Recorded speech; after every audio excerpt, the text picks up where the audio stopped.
إن هذا القرآن يهدي للتي هي أقوم ويبشر المؤمنين الذين يعملون الصالحات أن لهم أجرا كبيرا. بسم الله الرحمن الرحيم. الحمد لله رب العالمين والصلاة والسلام على أشرف المرسلين سيدنا محمد وعلى آله وأصحابه أجمعين. Hürmetli көрермен qarindoshlar, bugungi darsimizda halol harom haqida to'xtalamiz. Alloh taolo bizga yo'l ko'rsatib mundaq degan: Ya ayyuhallazina amanu kulu min tayyibati ma razaqnakum washkuru lillahi in kuntum iyyahu ta'budun. Ya'ni iymon etganlar, agar Allohga ibodat qiladigan bo'lsanglar, biz sizlarga rizq qilib berganlarning poklarini yanglar ve Allah'a şükür kılınlar. Hem de halal haram meselesi İslam dinimizde bütün kainatka münasebetlik insanın cenneti yoki do'zaxi buluştuğun ibaret ahirki qarorgohiga münasebetlik nayt muhim bir mesele. Şuna bunu Allah Teala Hazreti Adem Aleyhisselam'ı yaratıp onu cennetin hava anımız bilen bile yeryüzüge çıkırıştın burun ulanı halal haram bilen sınıgan. Yani bunun birinci meşkini cennette Adem Aleyhisselam bilen hava anımızga kılgan. Cennetteki bütün meyvelerini halal kılıp birla daraxtning meyvesini yeyishni haram kılgan. Şu çağda demek yani halal haramning felsefesi, halal haramninki prinsipi belgilenip ve Adem Aleyhisselam bilen Hava anımız tecrübe kılgan. Ula sınaqdan ötküzülgen. Hem de halalның ma'nisi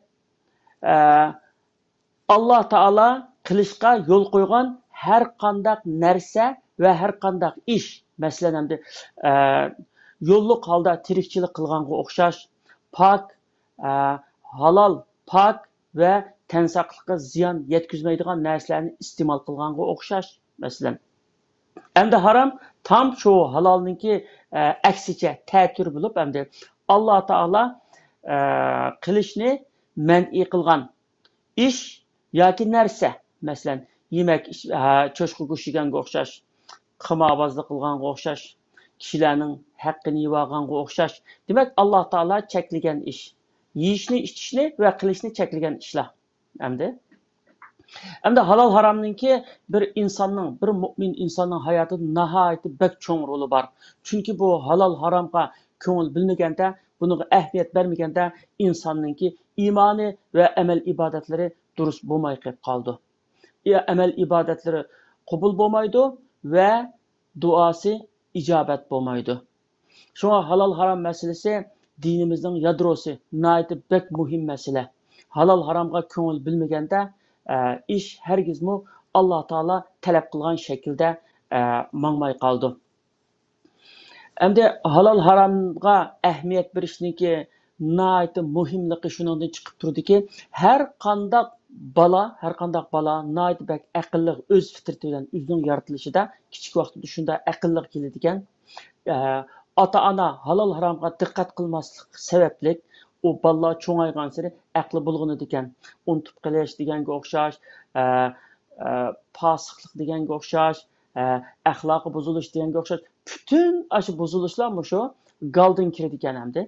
Yani ata-ana halal lokma yegizmaganlikdan balaga, halal haramni farq etmaganlikdan balning aqli bulgundigan ketgan. Asli bu halal dairesida ish ko'rgan odamninki tini saq, aqli joyida, axloqi yaxshi, dini mustahkam bo'ladi ekan. Halal haramga ko'ngil bilmaganlar uning aksicha, ya'ni dini mukammal bo'lmagan, axloqi nachar bo'lgan, amal ibodatlari qabul bo'lmagan, duolari ijobat bo'lmagan anda shaklda bo'ladi ekan. Endi Alloh taolo bu halal haram meselesini ta'kidlashdimi? Yani başka bir ayette deydi ya eyyuhar rasulu kulu minat tayyibati ve amelu salihan inni bima ta'maluna alim deydi yani. Ey peygamberler halal narsa yanglar ve yaxshi amallarni qilinglar. Ben sizlarniki amallaringizni bilib turman. Yani bu yerda amel ibodatga buyurishdan burun halal yeyishga buyurganda, nemishga deganda halal yemaganda amel ibodat qabul bo'lmaydi, duo ijobat bo'lmaydi degan gapda. Yani amel ibodatning oldida keladi. Buyurgandimi Alloh taolo amel ibodatdan burun buyurgan. Yani amel ibodatning oldida. Avval halal yanglar, an ibodat qilinglar degan shaklda hamda. İmam Savri degan bir olim bor, mazhab olimi, katta ulamolardan. Uningdan kishilar so'g'anda, men birinchi safda namoz o'qiyman hamisha. Birinchi safning imomning o'ng tarafda turganim afzalmi, so'l tarafda turgani afzalmi degandan keyin İmam Savri turib ketib, sen nonni nadin yeysa, halal akilamsa, harom akilamsa, oshuningga diqqat qiling birinchi. Sen aş yemek içmekin halal bolsa, sen imamның ya o'ng tarafda turamsa, sol tarafda turamsa, mana shuni qanday yerda tursan, namozing bo'laverdi deb ko'rsatganda. Demak, endi buningda shu ma'no chiqadiki, sen har qancha imomning biqinda tursangmi, imomning yonida tursangmi, shunda namoz o'qigan bo'lsangmi, 5 vaqt namozingni, agar yemek içmekin halaldan bo'lmasa, bunda tanlig'ingning foydasi yo'q demakchamda. Halal haram meselesiga Peygamber sallallahu aleyhi ve sellem'den tatip sahabeler ve İslam'daki altın devirlerden tatip kelgen salih kişiler naiti bek köngül bilip kelgen. Mesela bir günü Peygamber sallallahu aleyhi ve sellem naiti kuşku aç bir küllerde hem de yemek içmek yok öyle şunda küllerde öyle bir horma tutken bir iki tal horma. Bunu bir yey dep ağızga apırıp bulap, eğer bu sadık bulap kalgan bolsa bu bana halal olmaydı dep yemigen. Mesela Peygamber aleyhisselamga ve onunki aile tavabiatlarga hediye durus buldu, sadaka durus olmaydı. Sadık yiyiş ularga halal olmaydı mesela. Bir qatim nevresi Hüseyin radıyallahu anhu bir xomini elip öydün yap ağızga sep bolgandan bununki sadaka üçün kelgen xom ekanligini, boshqalarga taqtib berish kerak ekanligini bilib, onu ağzını yandırıp alganligi mesela. Muşunda meselelerinde bu halal haramga naiti bek köngül bilishning zururligini bildirdi hamda.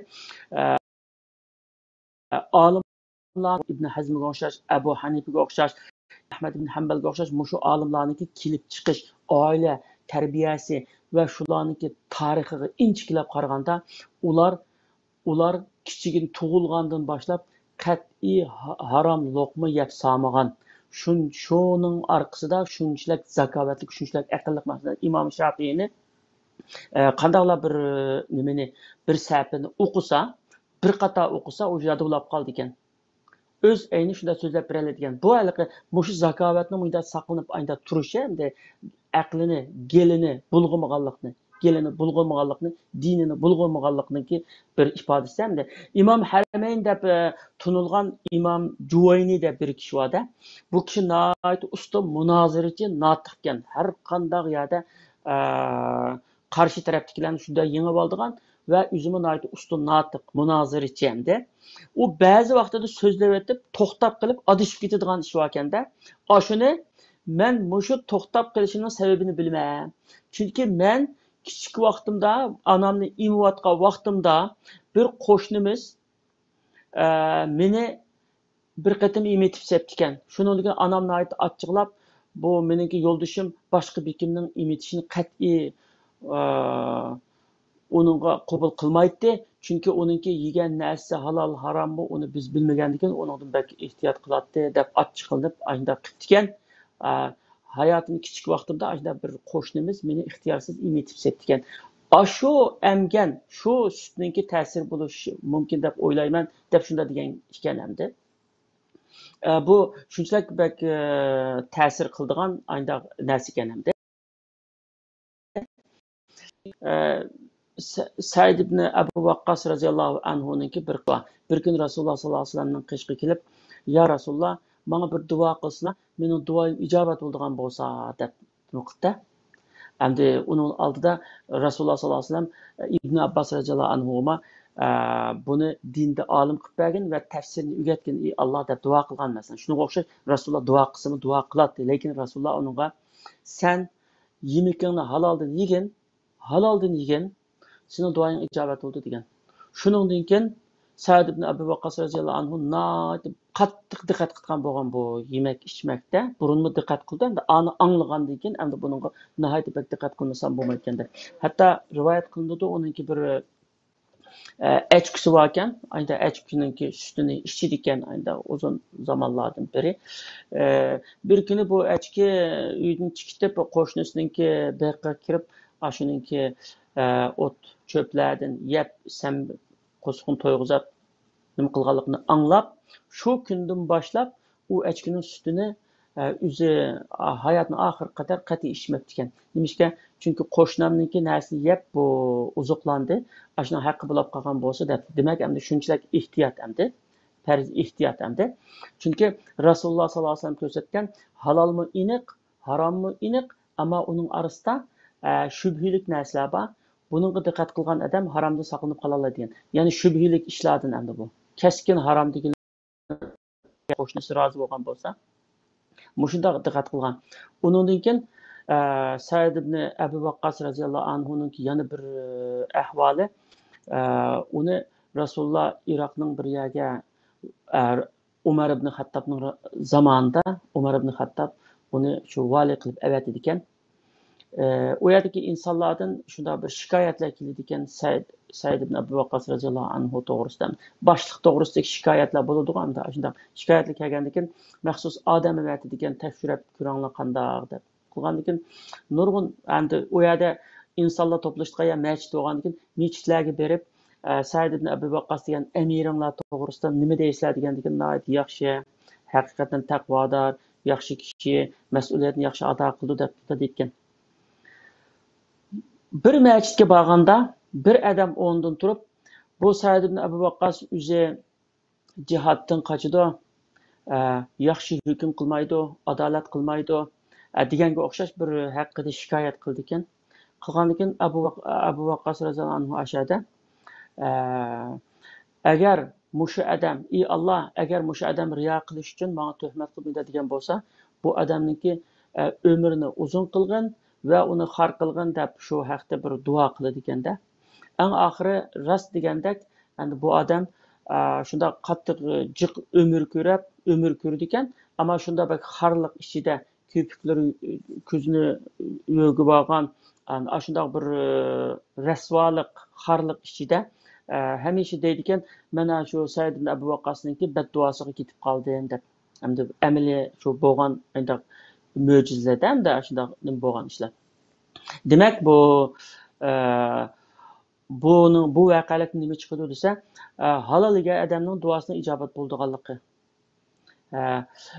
Sa'd ibn Abu Waqqas radhiyallohu anhuninki halol yeyishda harom bilan halolning orasini ayirish masalasida nihoyat sezgur ekanligi shu bizga dars endi.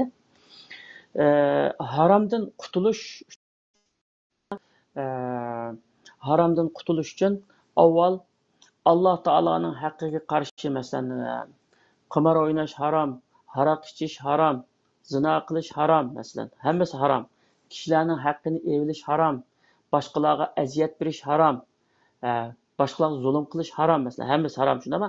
Endi Alloh taoloning haqqiga qilma degan buyrug'iga qarshi ishlangan, sodir qilingan mushu jinoyatlarningki tövbesi Alloh taologa samimiy tövbe qilish, shu kundan boshlab qo'l uzish va qilganligiga pushaymon qilish. Mushu 3 ish bilan kechirim qilinadi ekan. Endi insonlarning melini, mol mulkini elib olgan yoki uni zulmga uchratgan yoki aziyat bergan yoki zulm qilgan moninki gunohi uchun yuqori shu 3 shart bilan birga shu melini elib olgan kishiningki melini qaytarib berish, zulm qilingan kishidan rozilik elish qatorliq bo'ldi endi. Shunga haromdan qutulishninki chorasi to'g'risida Imom Shofiy deydiki, harom moldan tövbe qilishning sharti zimmasidagi harom molni o'z egasiga qaytarib berish. Navoda mol egasi bo'lmasa, uni izlab tepish, u o'lib ketgan bo'lsa, uning ballarga qaytarib berish, ballar bo'lmasa, uning tuqqanlarga qaytarib berish. Agar tuqqanlarini topolmasa, musulmonlar jamiyatidagi bunda xayriyat jamiyatlarga berish. Agar unda jamiyatni bo'lmasa, shu faqirlarga berish. Berib, demak, qutulish shuningdan. Qutulib, uningdan oldin Alloh taolaga tövbe qilish. Agar bu odam endi mushu haromdan qutulaman deb, qutulish yo'lida texi bu harom narsani, ya'ni haqninki haqqini berib bo'lmay shu yo'lda o'lib ketsa, Alloh taolaning uni mag'firat qilishi umidlidir deydi. Chunki bu qutulish yo'lida ketib bordi niyatini shu haromdan qutulish bo'lgandan keyin Alloh taolaning mag'firat qilishi mumkin deydi Imom Shofiy. Endi bizlar shu yemek içmek meselesiga kelgan vaqtida 3 ishga diqqat qilishimiz kerak. O'zimizning va oilamizningki axloqimiz, dinimiz va tan salomatligimiz, hammasini salomatligi uchun ya'ni 3 ishga diqqat qilishimiz kerak. Biri yemek içmekninki haloldan bo'lishi. Bularda haloldan bo'lishi ham boshqalarning haqqi qo'shilib qolmagan bo'lishi, rishvat elish degandek boshqalarninki haqqini yo'lsiz bir yo'l bilan yevelish degandek, hamda yoki jazoni qilish degandek, boshqalarning haqqi yo o'g'irlash degandek, boshqalarning haqqi qo'shilib qolmasligi. Bunga diqqat qilish. Ikkinchisi, yeydigan narsa pok bo'lishi. Ya'ni bunda Alloh taolo harom qilgan, masalan, qon, cho'shqa go'shti deganga o'xshash, masalan, Alloh taolo harom qilgan narsalardan uzuqlanib qolmaslik, harom qilgan narsalardan. Onun için üçüncüsü, o haram bo'lmasimi, o'zi pok bo'lsimi, tan saqliqqa balalarni tan saqliq ziyon yetkazadi. Masalan, chipsi deymiz, Pepsi Cola deymiz, u deymiz, bu deymiz. Masalan, shu narsalarniki insonlar burun ziynini uqmagan bo'lsimi, keyin hozir tibbiy mutaxassislar bu narsalarniki intayin ziyonli ekanligini, shu kichik bolalar amroq, kichik bolalarni maftun qilib ayda yasagan ayda narsalarniki shunday narsalarni yegizmaslik imkon qadar shu 3 ishga diqqat qilishga to'g'ri keldi ekan hamda. Alloh taolo hammamizni halol doirasida, halol ish qilishga, halol doirasida ish ko'rishga nasib qilsin. Bugungi programmamiz bu yerda oxirlashdi. Keladigan hafta hammanglar bilan birga bo'lish umidi bilan hammanglarni Allohga topshirdim. Omon bo'linglar. Vassalomu alaykum va rahmatullohi va barakatuh.